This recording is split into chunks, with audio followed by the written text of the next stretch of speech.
Uma boa noite a todos os abençoados e abençoadas, a todos vocês inscritos e não inscritos neste canal. Um beijo no coração de cada um de vocês, eu amo a todos vocês. Lógico que quando eu digo a todos vocês, eu também incluo os do sistema religioso, os nossos irmãos que lá estão. A graça de Deus nos faz isso, amá-los, independente de serem cegos espiritualmente falando, de seguirem preceitos dos homens, de estarem debaixo de uma suposta autoridade espiritual deles. Nós o amamos cada vez mais. É como se a gente nos compadecesse de cada um deles, fôssemos generosos, longânimo com cada um deles, porque é isso que o Evangelho da graça de Deus ensina: amar o próximo, até mesmo se é que temos os nossos inimigos, porque, aspas, amar aqueles que se demonstram amigos é muito fácil. Agora, amar aquele que nos odeia, aquele que nos prejudicam, aqueles que falam mal de nós, aqueles que nos adjetivam de forma ofensiva, como nós somos chamados de uma porção de coisas, dentre elas falsos profetas, anticristos, desigrejados, desviados, enfim, já estamos condenados ao inferno como lago de fogo e tormento eterno. Por muitos deles, nós amamos cada vez mais que somos atingidos por tais, porque sabemos que é o véu que está posto, que eles não têm o entendimento, eles não fazem isso com dolo, fazem com culpa, mas com dolo não. Mas deixa isso para lá, o tema não é esse, mas a gente aproveita e traz também um ensinamento acerca disso. O tema de hoje é: a mulher cananeia representava os gentios que não eram chamados de povo de Deus. Eu quero ler no livro histórico de Mateus, capítulo 15, a partir do versículo 22. Certa mulher cananeia daquela região clamou: Senhor, filho de Davi, tem misericórdia de mim. Minha filha está horrivelmente endemoniada. Os religiosos evangélicos, principalmente, eles usam esse termo endemoniada, atribuindo que essa mulher estava cheia de espíritos malignos, espíritos maus. E, na verdade, o termo endemoniado não se atribuía a esse ser espiritual que eles dizem existir, até mesmo porque não existe. Esta mulher, ela estava enferma, ela estava doente, ela estava precisando de cura.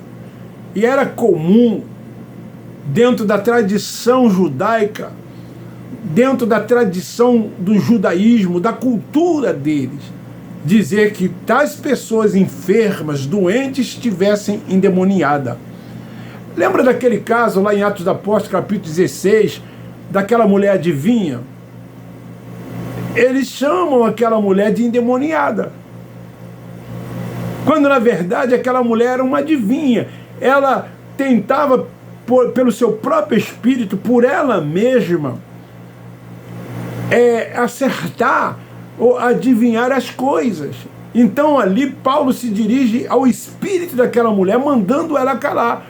Mas a religião diz que Paulo ali repreendeu um espírito maligno vindo da parte desse ser espiritual que estava nela. É assim que eles fazem. Eu estava conversando ainda há pouco com uma pessoa, e aí na conversa o assunto levou a eu dizer para ele que lá na religião da Umbanda, da Quimbanda, da tal Macumba que eles chamam, quando uma pessoa ela tem o vício de beber, eles atribuem ao Zé Pilintra. Quando a pessoa é mulher e ela gosta de ter muitos homens, eles chamam de pombagira. E assim sucessivamente vai denominando a esses atos dessas pessoas a cada um desses nomes. Quando a religião, ela generaliza, ela atribui tudo ao diabo, tudo a esse ser espiritual que eles afirmam existir. Então eu dizia para essa pessoa, porque surgiu de que um primo dele é sambista, e esse primo dele tem uma música que ele fala em Ogum, Xangô, aliás. E aí, esse meu amigo que estava conversando comigo, ele ficou assim, a princípio, pasmo, abismado. O primo dele foi criado, né, no Evangelho, e compõe uma música onde a música fala acerca de Xangô, como Deus.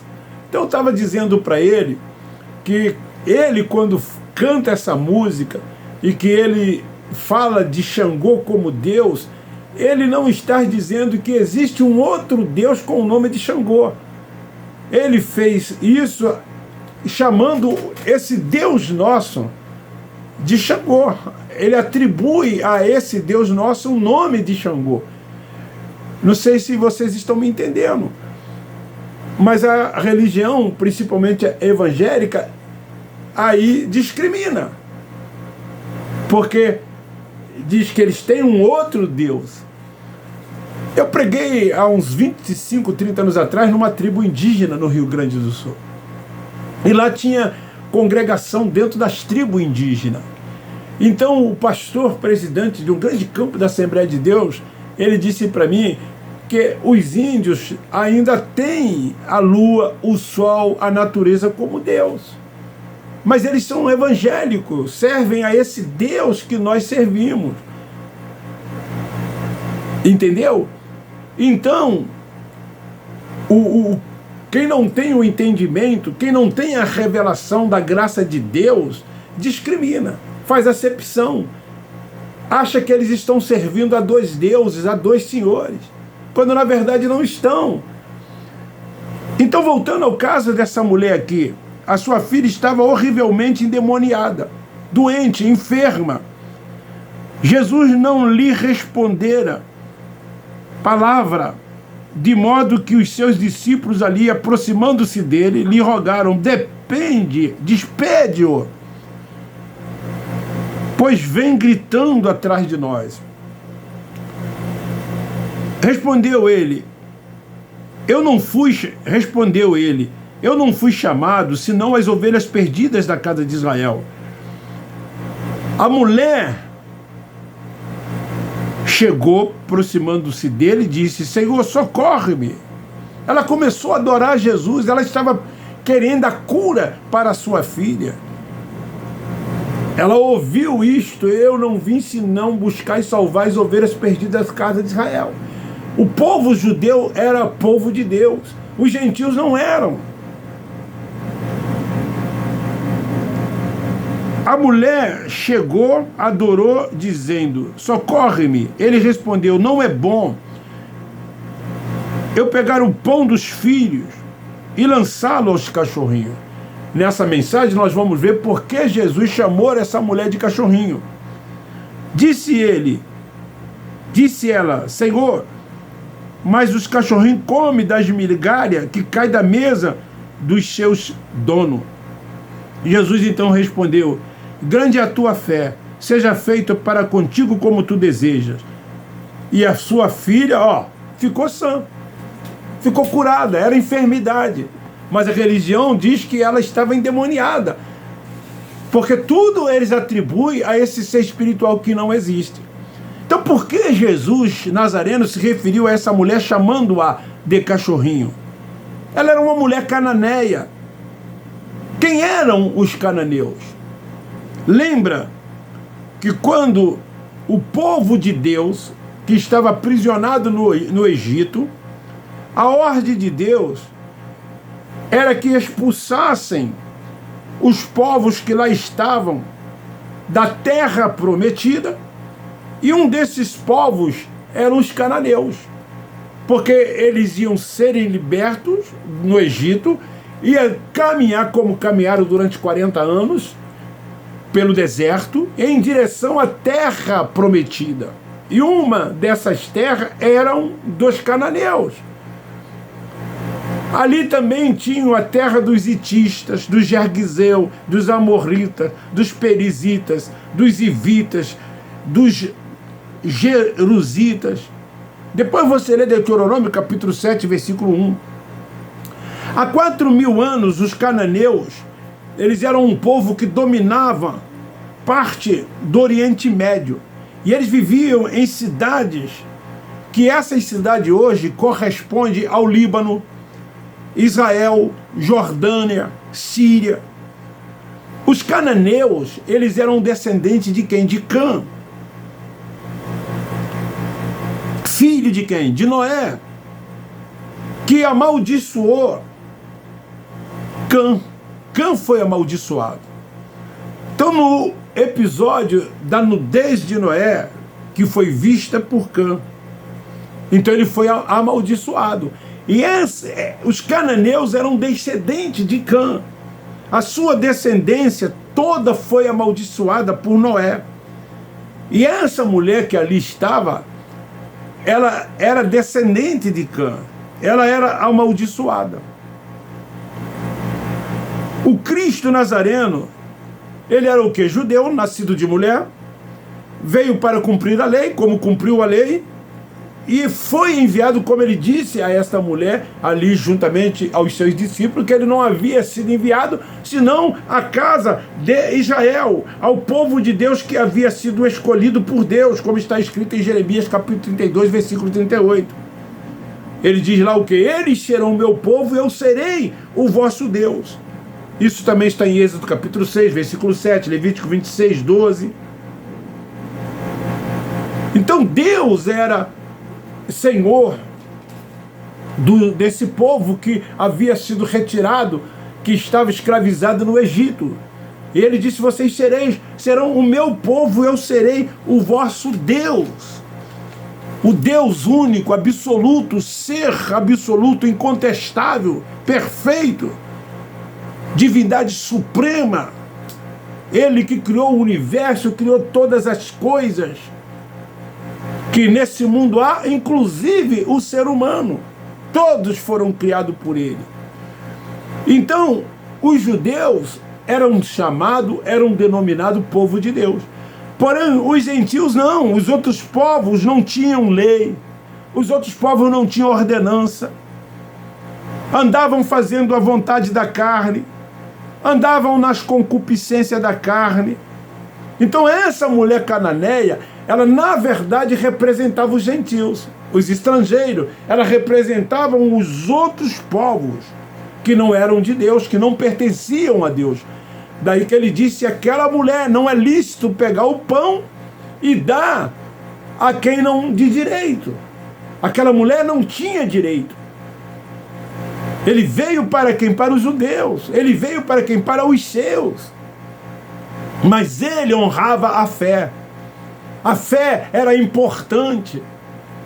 E aquela mulher, ela se comportou e prostou-se diante dele com muita fé. Ela adorou, ela insistiu, ela não desistiu sequer ouvindo essas palavras dos discípulos e do Cristo Nazareno. Ela ficou ali insistindo, socorre-me, a minha filha está enferma, ela está doente, ela precisa ser curada.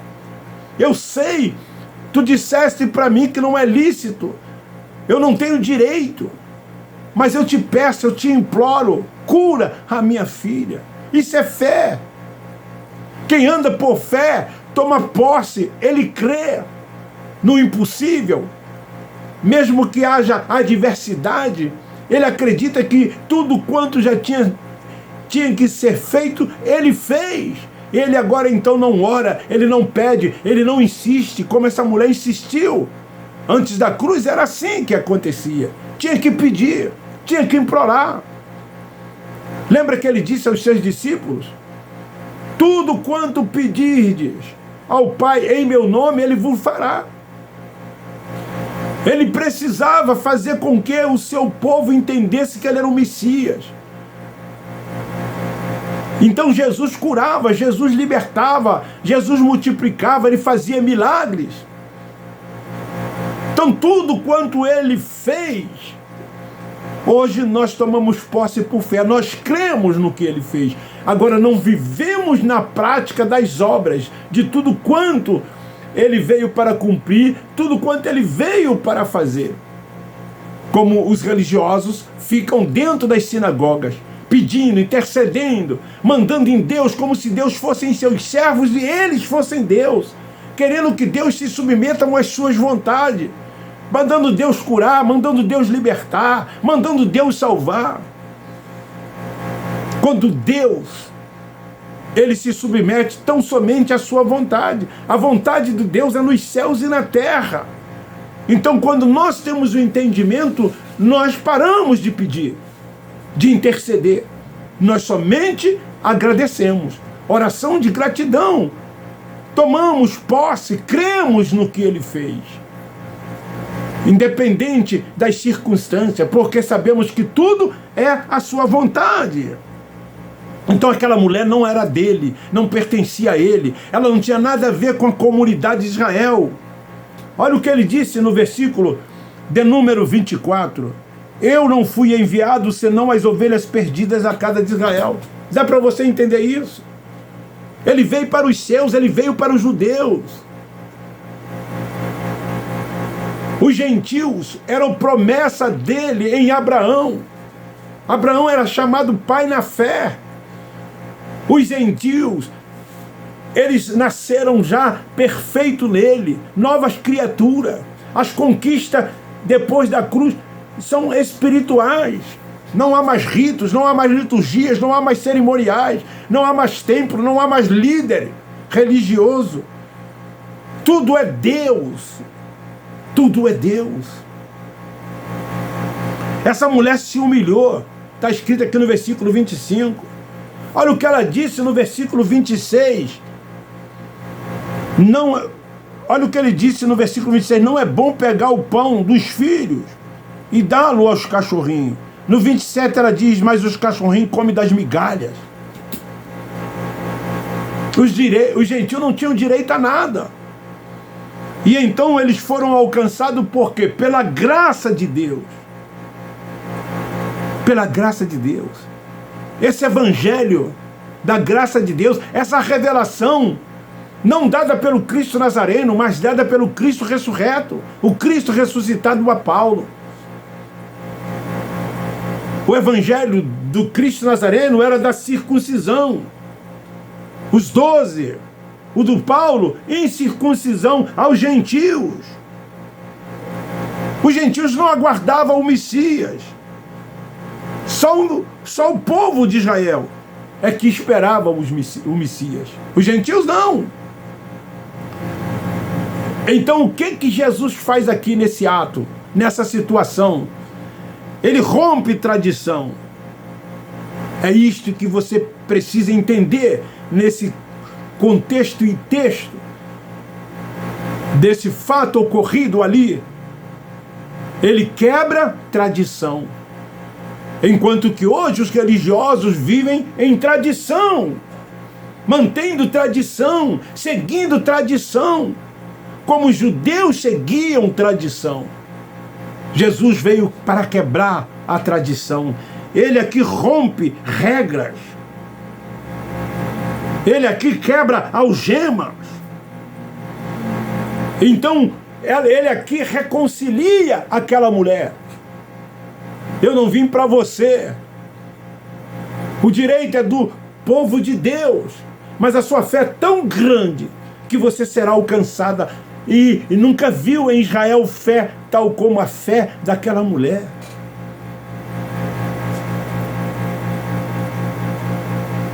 Então aquela mulher é como se ela agora estivesse sendo colocada na videira.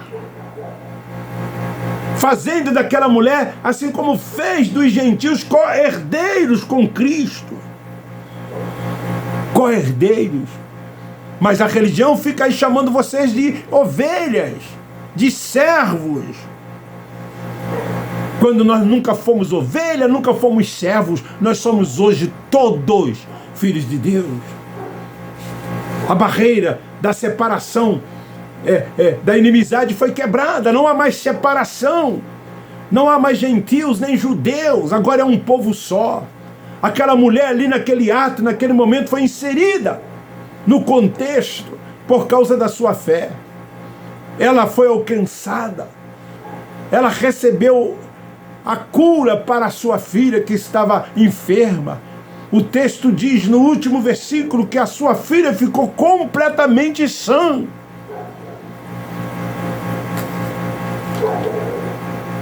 Então essa mulher representava os gentios, que não tinham nada a ver com a comunidade de Israel, não era povo de Deus, não tinha direito, não fazia parte. Agora foi ela alcançada, assim como todos os gentios foram alcançados pela graça de Deus, perfeito neles, nova criatura. E agora ele faz de todos um único povo. Não há mais separação. E por que há discriminação? Porque há acepção de pessoas na religião. Muitos conflitos que existem no mundo são por causa da religião. É a religiosidade, porque discriminam um aos outros. E aí criam ódios nas pessoas. E aí parte para guerras, para brigas, para confrontos. Como aqui no Rio de Janeiro a gente vê invasão em terreiros de Umbanda e destrói-se tudo. Invasão em igreja católica e quebram-se tudo. Até mesmo em igreja evangélica, mas um pouco menos. Mas essas coisas acontecem, guerra de religiões. Quando nós temos que combater esse sistema religioso. A religião é coisa dos homens. Deus não tem nada a ver com religião. Nós não somos carne nem sangue. Nós somos espirituais. Somos espírito. Deus é Pai dos espíritos. Deus habita no nosso espírito. O nosso espírito é o templo, é o tabernáculo da habitação de Deus. Ele não está aí para templos. Ele não faz parte de templos. Por mais que eles insistam em dizer, quando lá vão, Deus está aqui. Aqui é a casa de Deus. Nós estamos aqui adorando a Deus. Não é essa a adoração. Eles ainda estão nos montes. Eles ainda estão no templo físico de Jerusalém. Aquela mulher samaritana perguntou para ele, olha, os nossos pais adoram no monte. Os judeus em Jerusalém. E então ela ouviu do Cristo Nazareno. Virá dias, mulher. Virá dia em que o Pai, que é Espírito, ele será adorado pelos verdadeiros adoradores. Daí eu pergunto, esses homens, esses filhos de Deus, esses nossos irmãos que lá estão, que frequentam o templo, que cumprem rito, liturgia, praticam cerimoniais, que seguem preceitos dos homens e ainda a lei de Moisés, eles estão adorando o Pai em espírito e em verdade? Lógico que não. Isso não é adoração em espírito e nem tampouco em verdade. Eles não sabem o que é adorar o Pai em espírito e em verdade. O reino de Deus está dentro de cada um de nós, no nosso espírito. Reinamos em vida, descansamos tão somente nele. Nós sabemos qual é a perfeita, boa e agradável vontade de Deus. E ainda vem pessoas dizer que uma mensagem como essa é de um falso profeta, é de um anticristo, quando nós procuramos enaltecer somente Deus, único, soberano, que reina sobre tudo e todos, Senhor de tudo e de todos. A honra é dele, o poder, a glória e o louvor. Na visão da graça de Deus não há apóstolos, não há pastores, não há liderança religiosa alguma. Nós nos submetemos tão somente ao Espírito de Deus, porque os filhos de Deus agora devem ser tão somente guiados pelo Espírito Santo. Eu não sou pastor de ninguém, eu não tenho título. Na visão dada pelo Cristo ressuscitado a Paulo, não existem esses dons, não existem essas coisas, não há templo físico, o templo é espiritual. Derramarei do meu espírito sobre toda a carne. Paulo diz em 1 Coríntios 3, 16 e 17, vós sois o templo. Dá para você entender isso? Não há mais templo físico, a Jerusalém é espiritual. Deus está em você, Ele habita em você, Ele é o teu Deus, Ele é o teu Senhor, o senhorio é dEle. O Espírito se submete tão somente a Ele, é no Espírito que Ele habita, que Ele mora. É o seu tabernáculo, é a sua habitação. Glorifica a Deus por isso. Seja grata a Deus por isso. Entenda isso. Reina em vida. Abandona todas essas coisas. Deixa de ser carnal. Seja espiritual. Alimente-se de comida sólida, da sã doutrina, da palavra da verdade. E não fica aí sendo alimentado por leite, dentro dessas instituições, dessas sinagogas. Por trás dos púlpitos dessas igrejas estão escondidos os cães gulosos, muitos cães gulosos, os verdadeiros demônios. Essa é a mais pura verdade. Mentindo e enganando as pessoas, dizendo que se elas não se arrependerem, vão para o inferno. Serão atormentados no lago de fogo e tormento eterno por um ser que eles dizem existir. Quando a salvação é na mente, para que possa entender essas coisas e reinar em vida. O Espírito vem de Deus e volta para Deus. A carne e o sangue pó da terra. Jó capítulo 7, versículo 9. E de lá nunca mais sobe, de lá nunca mais desaparece. De lá desaparece. Quando eles dizem que vai ressuscitar, que haverá uma transformação, que Jesus vai voltar quando ele já voltou em juízo sobre o seu povo. Não há mais juízo algum. Aí eles ficam furiosos. Aí então não vão pagar uma pessoa que mata, uma pessoa que faz isso, uma pessoa que faz aquilo.